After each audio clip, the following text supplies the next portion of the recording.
voltei, vou começar falando um pouco do Outubro, que é o terceiro filme da trilogia da Revolução Russa do Eisenstein. O Outubro ele narra acontecimentos relacionados à revolução, à tomada do poder ali nas ruas da União Soviética. São os famosos 10 dias que abalaram o mundo, né? O livro genial do John Reed, o americano que cobriu a Revolução Russa, é esse momento. Então, assim, vou citar uma cena específica para a gente entender também um pouco mais sobre esse chamado cinema ideológico. Tem um momento parece que é Kerensky, primeiro-ministro, enfim, pode ser que a memória me fale, tá, gente? Me desculpe. Ele tá no alto, no palácio do governo, e a revolução está acontecendo nas ruas, né? Os trabalhadores, o povo está todo nas ruas, se levantando contra o regime czarista, o regime ali desse pessoal que estava no poder. E todo mundo sabe que a estátua, né? Isso também no Coração do Potemkin tem, a estátua é um símbolo do poder. E os trabalhadores se reúnem em frente a uma estátua do czar, enlaçam ela com uma corda e começam a puxar ela para tentar derrubá-la. E aí o Eisenstein, também usando a montagem alternada, ele intercala essa imagem com Kerensky descendo a escadaria do Palácio do Governo. Então ele vai alternando, o Kerensky desce um pouco a escadaria, a estátua é enlaçada e vai sendo derrubada, o Kerensky desce mais um pouco, até que o Kerensky chega no final da escada e a estátua cai. Nesse momento é o momento em que o Kerensky vai entregar o governo. Tá? E aí a associação ideológica também está muito clara. Ele foi forçado a isso pelo povo. Ele não entregou simplesmente porque ele renunciou, mas a população russa é que derrubou o poder. Tá? Depois ele retoma temporariamente o poder, o Eisenstein também retrocede com o movimento e coloca a estátua no lugar de novo. Novamente a gente está falando de um movimento que retrocede, que era uma característica do Eisenstein ali, de não respeitar normas gramaticais. E, enfim, é um filme que vale a pena ser assistido porque a sequência da revolta nas ruas é impressionante, sabe?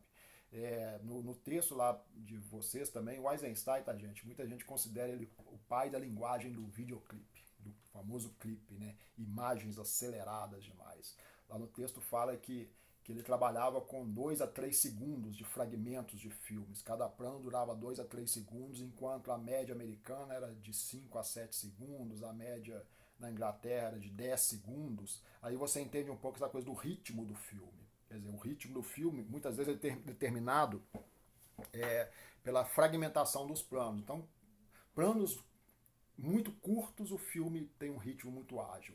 Planos mais longos, o filme é mais lento. Então, o Eisenstein ele tinha essa característica de trabalhar com planos muito curtos, que era uma coisa que também não se fazia nesse momento. E ele vai fazer escola em cima disso. Curiosamente, lá nos anos 60, com a Nouvelle Vague francesa, isso vai voltar com força. Esse grupo de estudos, o próprio Eisenstein, já fazia coisas que a Nouvelle Vague vai retomar, como jump cut, por exemplo, aqueles cortes brutos, abruptos no meio do filme, que parece que você vê que tem um salto narrativo. O Eisenstein faz isso, já fazia isso, e o Godard vai ser o grande nome ali dos anos 60, que vai voltar inclusive, Acossado, do Godard, está fazendo 60 anos, agora em 2020, né, que é um filme que eu poderia citar 3 grandes filmes, assim, tá, gente, que historicamente eles representaram mudanças radicais na história do cinema. Um a gente vai falar agora, que é o Encoraçado Potemkin, o outro é Cidadão Kane, do Orson Welles, e o terceiro, indiscutivelmente, é Acossado, do Godard. Esses 3 filmes talvez sejam os 3 filmes que mais influenciaram gerações de cineastas e influenciam até hoje, tá? Em termos assim, de formação, de escola de cinema, de entender mudanças significativas na história do cinema. E curiosamente, né, sempre vou citar, eles estão exatamente nas 3 décadas que eu falo que são as décadas mais importantes da história do cinema. A década de 20, com Encoraçado Potemkin, a década de 40 com Cidadão Kane e a década de 60, ali início da década de 60, com o Acossado do Godard e a própria Nouvelle Vague. Tá? Vou falar um pouco agora do Encoraçado Potemkin, vou também me concentrar em 3 momentos do filme. tá? Para a gente entender essas relações ideológicas e narrativas. O primeiro é a sequência dos vermes. O filme é dividido em 5 partes. Vocês viram lá no texto que o Eisenstein queria fazer uma história grandiosa, tá? Isso mudou a partir do momento que ele estava procurando locações em Odessa e ele viu a escadaria de Odessa, tá? E vendo essa escadaria, a partir daí ele mudou completamente o filme, e o filme acabou se concentrando na revolta do Potemkin, e aquela sequência da escadaria do Odessa que ele imaginou ali, como ele acabou se transformando uma das grandes sequências da história do cinema, uma das mais famosas da história do cinema. Isso também é importante para a gente pensar num processo de construção narrativa. Eu dou aula de roteiro também, vocês sabem, e às vezes o que você escreve no roteiro essencialmente não é o que vai para as telas, as coisas mudam. Isso é importante, a gente sempre tem em mente. O cinema é um processo às vezes de 2, 3, 4, 5 anos de construção do filme, e evidentemente as coisas mudam. Então às vezes o que você pensa no início não é exatamente, as coisas vão evoluindo, vão acrescentando. E aí também eu vou dizer uma outra coisa para vocês, tá, gente? Lembrem-se sempre disso, o cinema é uma narrativa visual. O Vittorio Storaro fala que o cinema é a linguagem das imagens. Então, quando a gente visualiza, quando você está criando, visualizar onde o filme vai ser construído é fundamental até para você construir sequências, construir cenas. Isso o próprio roteirista tem que fazer. O roteirista tem que sair, ele tem que pesquisar, ele tem que ir aos locais onde o filme dele vai se transcorrer para que ali ele tenha ideias visuais. Tá? Então, em todo o processo é assim. O diretor de fotografia é a mesma coisa, o diretor então nem se fala. Eles vão visualizando o filme à medida que eles vão construindo esse processo. E o Eisenstein fez isso com o Potemkin. Acabou transformando um filme que seria uma história épica da Revolução num evento que aconteceu em 1905, com um coraçado que os motins se rebelaram. Esse motim começou pelo maltratamento alimentar que eles tinham, tá aí a importância dos vermes na carne. Esses vermes, eles é chamada montagem ideológica, porque naquele momento que os oficiais dizem para os marinheiros que a carne está boa, que ela pode ser consumida, que não tem problema nenhum na carne, você está vendo a carne como todo ao longo ali pendurada no convés do navio. Aí chega o médico de bordo e ele coloca os óculos dele na carne. Esse óculos reproduz o ponto de vista subjetivo do médico, ou seja, a câmera amplia aqueles... E você vê vermes na carne, vermes passeando pela carne. Né? Ele vira para o oficial e fala assim, a carne está ótima, ela pode ser consumida. Mas não foi isso que o espectador viu. Tá? Ou seja, o chamado ponto de vista aí também é fundamental, porque o espectador viu que a carne não está ótima, é que ela está repleta de vermes. Então, nesse momento, o Eisenstein joga para o espectador a possibilidade de refletir sobre aquilo. Eles vão comer essa carne mesmo? E como eles decidem não comer, logicamente o espectador compactua com isso. Eles não podem comer essa carne, eles têm que se revoltar. E a revolta acontece a partir daí, ou seja, é um insert. Isso aí é chamado de insert ideológico. Você insere elementos, você corta de um plano aberto para um plano muito fechado, num elemento simbólico, e esse elemento simbólico ele é traduzido como insert ideológico. Eu falei disso também no filme do Griffith, O Nascimento de uma Nação, quando ele corta no insert para o rosto de uma criança sendo aterrorizada. Então a gente está falando desse chamado insert. Você quebra a narrativa com o insert. A segunda sequência importante é a do convés, quando os marinheiros vão ser fuzilados, os marinheiros amotinados vão ser fuzilados. O texto também fala um pouco sobre isso. Novamente, o Eisenstein subverte a continuidade narrativa, porque ele filma de ângulos diferentes. Então, quando os trabalhadores apontam a arma para os marinheiros, os oficiais, os próprios marinheiros, né, os próprios marinheiros vão ser incumbidos de executar os seus companheiros. Quando eles apontam as armas para ele, na verdade, cenograficamente, os marinheiros estão de um lado, vão ser executados, os oficiais estão do outro. e no meio está quem vai executar a ordem final. Eles apontam, então naturalmente o Eisenstein pega de um ângulo que você está vendo os marinheiros para que eles estão apontando a arma. Quando ele subverte o ângulo, parece que os marinheiros estão apontando para o outro lado, que seria o lado dos oficiais.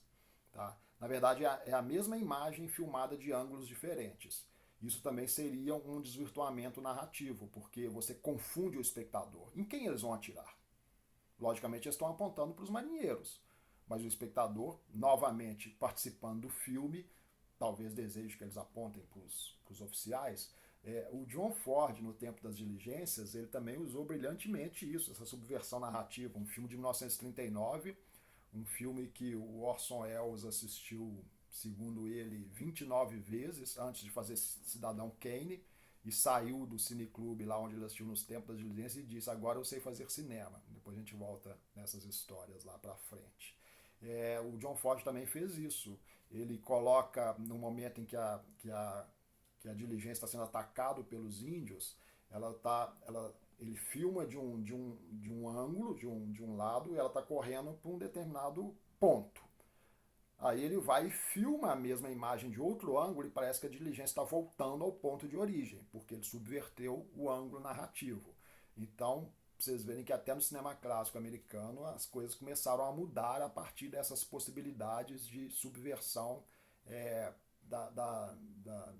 de ângulos, de câmera, de montagem. A gente está falando desse movimento muito ousado no cinema ali da década de 20, em que essas coisas começam a ser postas, essas coisas começam a ser trabalhadas. Não é mais necessário que você respeite normas gramaticais. E nesse ponto, o Potemkin ele tem vários momentos assim brilhantes, né? Por isso, talvez ele seja um dos filmes mais influentes da história do cinema. A geração do cinema novo, né, Glauber Rocha e Cia, colocava o Potemkin e o Eisenstein como um grande ídolo nesse momento. A terceira sequência, que é a escadaria da Odessa, aí é só uma informação, essa sequência não constava no roteiro, eu já conversei sobre isso. Ela, na verdade, não aconteceu aquele massacre, eu espero que vocês tenham assistido o filme, eu indiquei para vocês lá o link deles.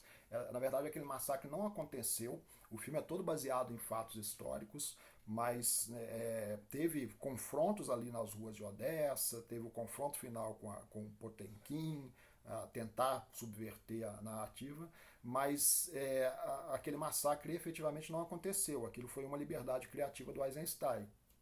Como eu disse para vocês, ele pensou nisso quando viu a escadaria de Odessa, e vendo a escadaria de Odessa, ele pensou nessa famosa sequência que começa com os trabalhadores saudando o navio, segue para os cossacos chegando naquela escadaria, e aí vai ter todo aquele massacre na escadaria que o povo de Odessa desce, e termina com o famoso carrinho de bebê descendo a escadaria e com 3 planos muito famosos que são os planos dos leões, né?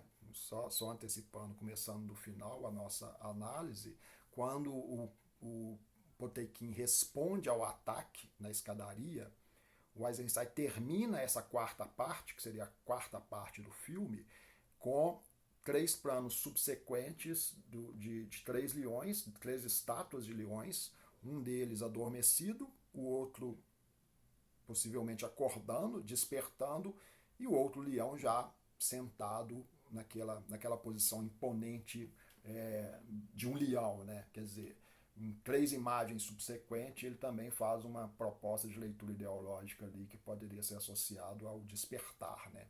Ao despertar de algo, a mexer com alguma coisa que a partir daí vai demonstrar muito a força que vem a partir daí, que seria a própria Revolução Russa. É importante destacar que esse filme retrata um evento de 1905 e a Revolução Russa acontece em 1917. Então tem todo um processo ali que essa revolta do Potemkin é classificada como fundamental para a Revolução Russa. Vou cortar um pouco aqui e volto já já.